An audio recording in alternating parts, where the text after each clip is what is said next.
As you approach Central Florida Parkway, they're telling us at least one People lane were used to watching Jessica Sanchez on Channel 6, always keeping them up to date with traffic in the mornings in Orlando. Jessica was pursuing her dream career as a journalist, without a clue that her life was about to drastically change. One day, she suddenly developed a nagging cough. I first thought I had pneumonia because I was coughing so much and I could feel congestion in my lungs. After a biopsy, Jessica was diagnosed with non-Hodgkin's lymphoma. That's when she realized the battle against cancer had just begun. It was growing, it was 13 centimeters, and it was putting pressure on my lungs and my heart, so my heart wasn't beating the way it should have. Jessica started chemotherapy, and soon enough, it was time for another big step, shaving her head. She's been extremely open to sharing her story and even documented the experience. All right, Mom.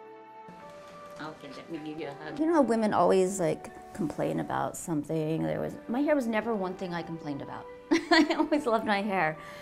And it started to come out in just chunks. It was really weird just to go like this and have a chunk full of hair. But she wasn't the only one with a shaved head. Her cat Mugsy also showed his support.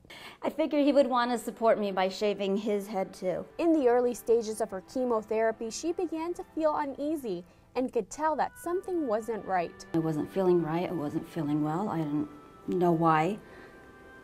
And it's because the chemotherapy, the way it works, it kills the cancer cells, but it kills all the cells in your body. That's when Jessica received her first blood transfusion, the first of 3 that ended up saving her life. After that first blood transfusion, because I said, was this really necessary?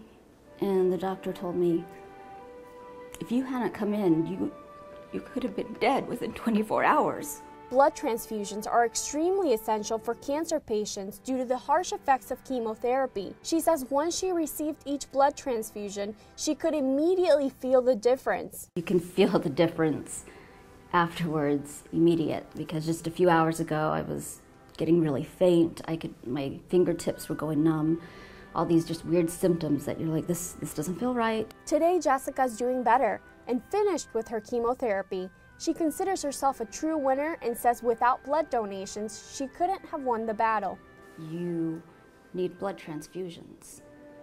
You need medications. All of this works together to not only get you back to being cancer-free, but to save your life while doing it. She is a true advocate for blood donations and encourages people to go out and donate to share the gift of life with cancer patients like her. It's life-saving.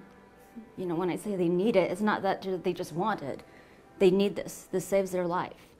She says she always looks at the positive side in life, and today she is more optimistic than ever. Everything I do, I have to think, what's the positive coming out of this? And I know, I'm going to go through a lot of haircuts, cute ones, that I probably would have never done had I not had to shave my head. Jessica's now in remission and hopes to be back on Channel 6 in the next couple of months.